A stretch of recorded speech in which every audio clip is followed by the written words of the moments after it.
Hello everyone.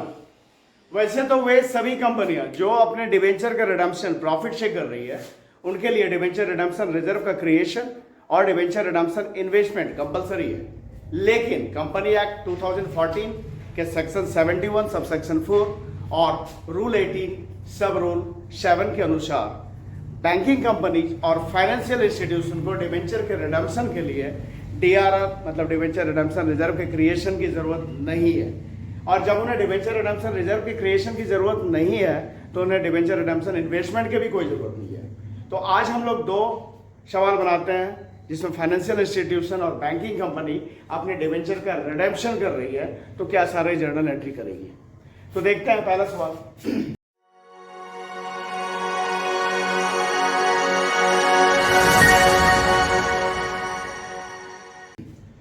Punjab National Bank issued 10,000 8% debentures of ₹100 each at a premium of 10% on June 30, 2021.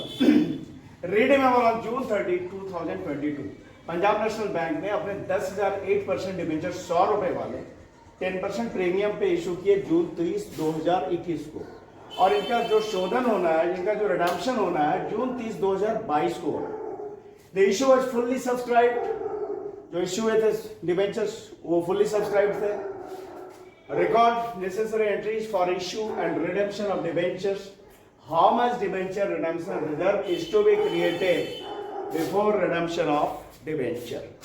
हमें journal entry करना है इनके issue और redemption का, और ये बताना है कि कितने से डीआरआर क्रिएट किया जाएगा। तो भाई डीआरआर तो डिबेंचर रिडेम्पशन रिजर्व का तो क्रिएशन करना ही नहीं है, क्योंकि ये बैंकिंग कंपनी है पंजाब नेशनल बैंक, वो अपने डिवेंचर का रिडम्पशन कर रही है।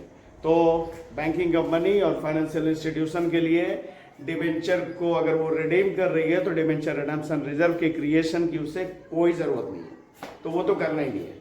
तो सिंपल एंट्री है, क्या करेंगे इशू के टाइम में। तो भाई इशू कब हो रहा है? इशू हो रहा है जून 30, 2021 को। तो 2021 में जून 30 को एंट्री होगा 10% डिवेंचर पे इशू हुआ है ना, सॉरी 10% प्रीमियम पे इशू हुआ है ना। डिवेंचर 100 का था, 10% प्रीमियम पे तो 110 पे।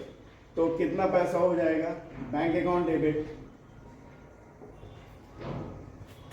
हो जाएगा 11 लाख। ठीक है, 11 लाख रुपए। कैसे भाई? समझने के लिए लिख लेते हैं यहाँ पे 10,000 डिवेंचर्स हैं और ये 110 के दर से पैसा है। 100 रुपए का डिवेंचर है और 10 रुपए प्रीमियम का, इस तरह 110। 2 का 8% debenture application and allotment account 11 lakh. Bank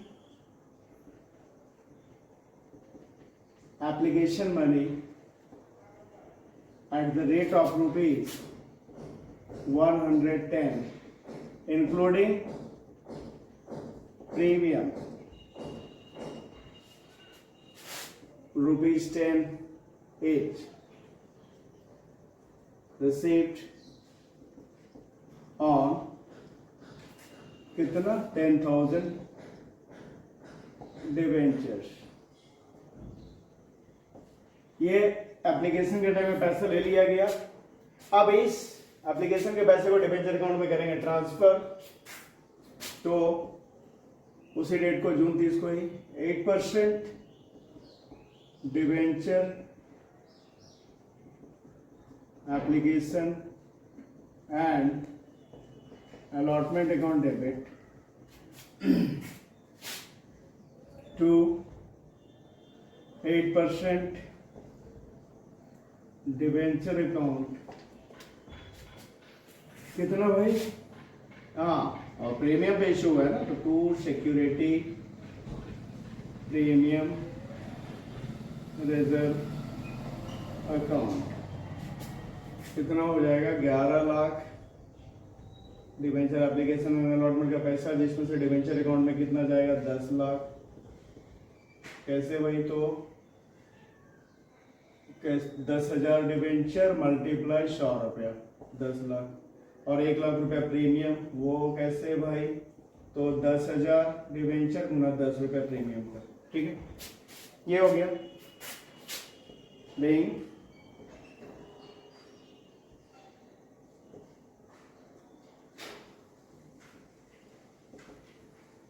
application money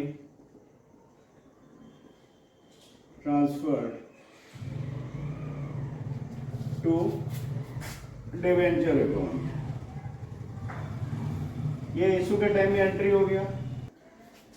अब जून 2022 को, जून 30 को ना, 2022 में जून 30 को डिबेंचर को रिडीम करना, तो रिडम्पशन के लिए आसान है, सिंपल है। डिबेंचर को डिबेंचर होल्डर के अकाउंट में ट्रांसफर करना है और फिर उससे पेमेंट कर देना है। तो क्या एंट्री होगा? 8% debentures account debit 10 lakh to debenture holders account 10 lakh में 8% debenture transferred to debenture holders account, या लिख सकते हैं being amount due to debenture holders, ये भी लिख सकते हैं। उसके बाद में इनका किया जाएगा पेमेंट फाइनली, तो उसके लिए एंट्री क्या होगा? Debenture holders account debit to bank account, कितना? 10 लाख।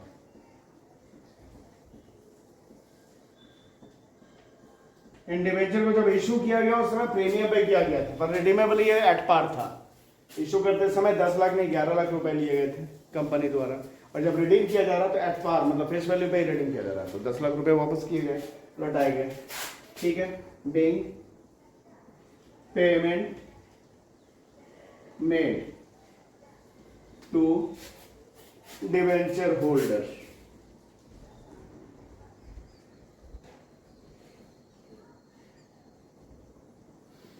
ये हो गया।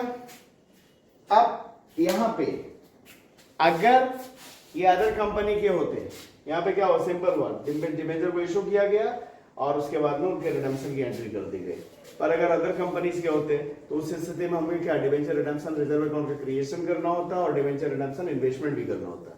पर चूंकि ये बैंकिंग कंपनी है, उसके डिबेंचर का रिडम्पशन है, इसलिए हमें कोई भी डीआरआर क्रिएट करने की जरूरत नहीं हुई, ना ही डीआरआई मतलब ना ही कोई डिबेंचर रिडम्पशन रिजर्व क्रिएट करने की जरूरत हुई और ना ही डिबेंचर रिडम्पशन इन्वेस्टमेंट की जरूरत है। तो ये एक सवाल हुआ। दूसरा सवाल देखते हैं, ये अगला सवाल। On 1 April 2018 an all India financial institution regulated by RBI issued 30,000 12% debentures of ₹100 each at par and redeemable at 10% premium। 1 April 2018 को ऑल इंडिया फाइनेंशियल इंस्टीट्यूशन जो कि आरबीआई द्वारा रेगुलेटेड है, उसने अपने 30,000 12% डिवेंचर 100 रुपए वाले एट पार इशू किए, मतलब फेस वैल्यू पे इशू किए, और इनका रिडम्पशन 10% प्रीमियम पर होना है। कब? तो at the end of the 4 years, 4 वर्षों के बाद, 4, ठीक है। The issue was fully subscribed, जो इशू किया गया सारा का सारा पैसा मिल गया। Record necessary entries for issue and redemption of debentures, हमें नेसेसरी एंट्रीज करना है डिवेंचर के इशू और डिवेंचर के रिडम्पशन के लिए। How much amount of debenture redemption reserve should be created before redemption of debentures। Debenture redemption reserve कितने से क्रिएट होगा डिवेंचर के रिडम्पशन के पहले? तो भाई डिवेंचर रिडम्पशन रिजर्व क्रिएट ही नहीं होगा, ये फाइनेंशियल इंस्टीट्यूशन है। और अभी हम लोगों ने डिस्कस किया कि बैंकिंग कंपनीज और फाइनेंशियल इंस्टीट्यूशन के लिए डिवेंचर के रिडम्पशन के समय डीआरआर मतलब डिवेंचर रिडम्पशन रिजर्व के क्रिएशन की कोई जरूरत नहीं है। और जब डिवेंचर रिडम्पशन रिजर्व क्रिएट नहीं होगा तो फिर डिवेंचर रिडम्पशन इन्वेस्टमेंट भी नहीं होगा, ठीक है। तो इशू के टाइम में क्या एंट्री होगा पहले देख लेते हैं। जब इशू करेगी कंपनी, कब इशू कर रही है, तो 1 अप्रैल 2018 में अप्रैल 1 को बैंक अकाउंट डेबिट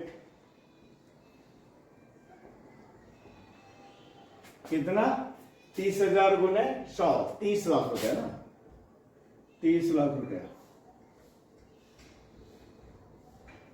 टू कितना percent debenture, 12% debenture, 12% debenture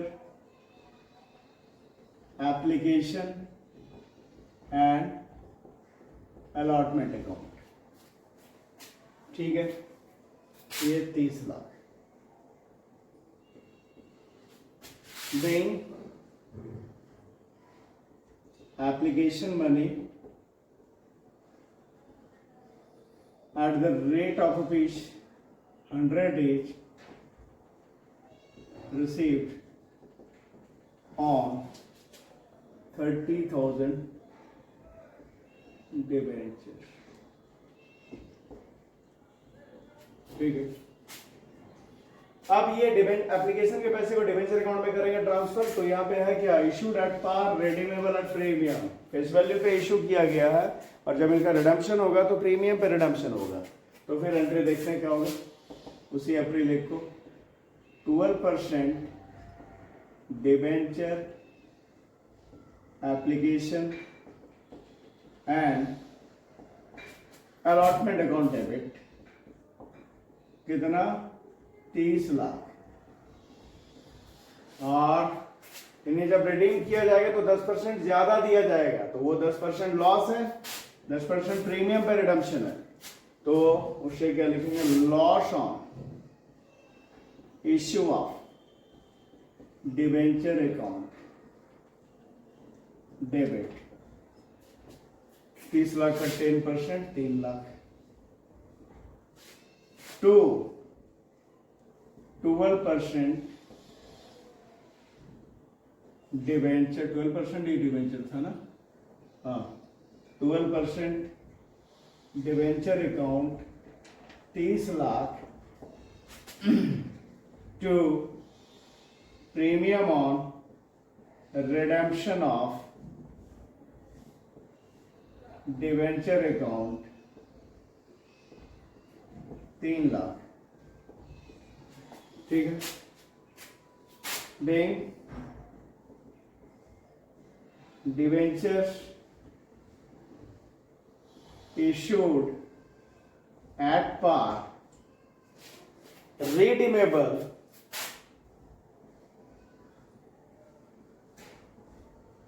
at premium। ये तो इश्यू के टाइम में एंट्री होगा, जब रिडम्पशन करेंगे 4 साल बाद यानी 2022 में मार्च 31 को, तो जब रिडीम करेंगे तो भाई चूंकि फाइनेंसिंग कंपनी का ये डिबेंचर का रिडम्पशन हो रहा है, तो डीआरआर क्रिएट करने की जरूरत नहीं है, तो सीधा ही क्या करेंगे, डिबेंचर को डिबेंचर होल्डर के खाते में ट्रांसफर करेंगे और फिर उनका पेमेंट कर देंगे। तो क्या होगा, 12% डिबेंचर अकाउंट डेबिट, ये हो रहा है रिडम्पशन के समय, 12% debenture account debit 30 lakh, premium on redemption of debenture account debit कितना 3 लाख टू डिवेंचर